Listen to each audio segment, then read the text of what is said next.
You're not lazy, you're escaping. And every time you reach for that distraction, your brain locks in a loop that slowly erodes your progress and your trust in yourself. The worst part is you never notice the moment it starts. A thumb hovers over the phone almost without thought. The plan was to check one message, maybe scroll for a minute, then get back to work. But the feed never ends. Each swipe brings something new, sometimes a funny video, sometimes a headline, sometimes nothing at all. The next clip queues itself up before the last one even finishes, making it easier to keep going than to stop. What started as a quick check stretches into lost minutes, then lost focus.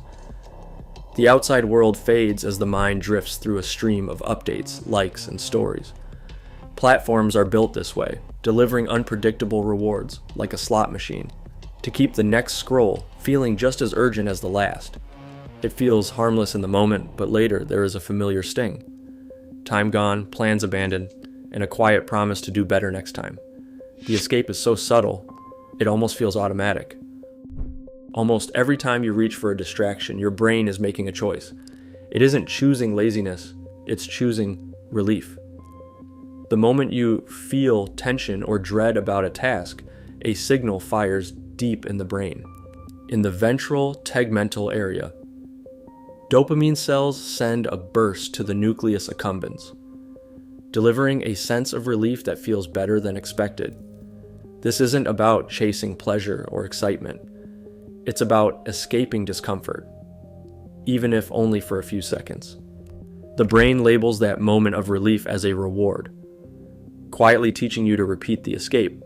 Each time you dodge a hard task by checking your phone or opening another tab, the relief feels real, even if it only lasts a moment. Over time, this pattern becomes automatic. You're not lazy. You're dodging discomfort, because your brain has learned that relief is easier and more reliable than effort. The cycle isn't a character flaw. It's a well-practiced loop, triggered by discomfort and reinforced by the quick hit of relief. Every escape from discomfort follows a familiar path. Psychologists call it the escape loop, a 6-step sequence that runs almost on autopilot. It starts with a plan, a clear intention to do something meaningful. Next comes the moment of starting, when motivation is still fresh. But then discomfort appears. Maybe it is boredom, doubt, or the pressure of a looming deadline. That is when the urge to escape kicks in, often before you even notice. A distraction offers quick relief, and your brain registers this as a reward. The escape feels good for a moment, but it is quickly followed by guilt or frustration. You remember what you meant to do. You promise yourself it will not happen again.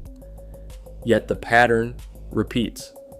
Lab studies show that when a cue is paired with relief, the brain learns to chase that relief again and again.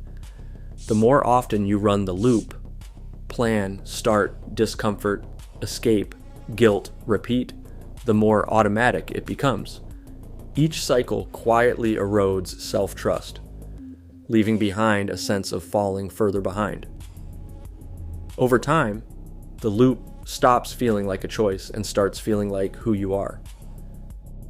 The cost of constant escape isn't measured just in lost minutes. Over time, it quietly steals progress and confidence. Researchers tracking college students found that those who checked their phones most often saw their GPA rise 15% more slowly than their peers. The same pattern showed up in how hard it felt to start assignments, each day of avoidance making the next one harder. With every broken promise to get back on track, self-trust wears thin. The gap between what you meant to do and what actually happened grows wider until it feels permanent. It is not just about slipping behind on a task. It is the slow, steady erosion of believing you can count on yourself. That sting of falling behind isn't a flaw, it is the real weight of the loop. Brains are designed to adapt.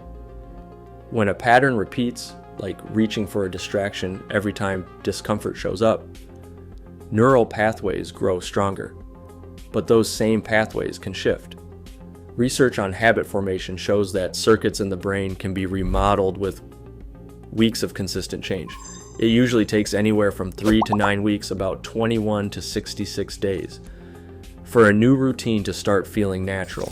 This is not a sign that something is broken. It is a sign that the brain is following its own rules, learning what to expect and what to avoid. The old pattern of escape was learned, not hardwired. If habits can be built, they can also be rebuilt.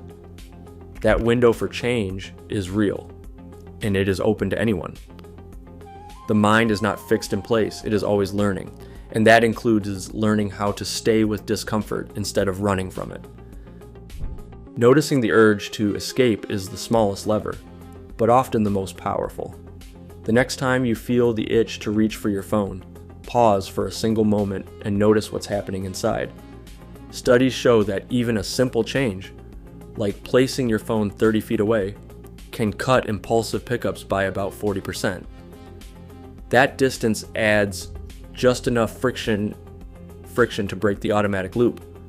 The real shift begins not with a list of strategies, but with the awareness of that first urge. Every time you pause at that moment, you're already changing the pattern. Right now, millions feel stuck, not from laziness, but from escaping discomfort. Awareness is the first step to breaking this loop. Change starts in the moment you notice the urge to run.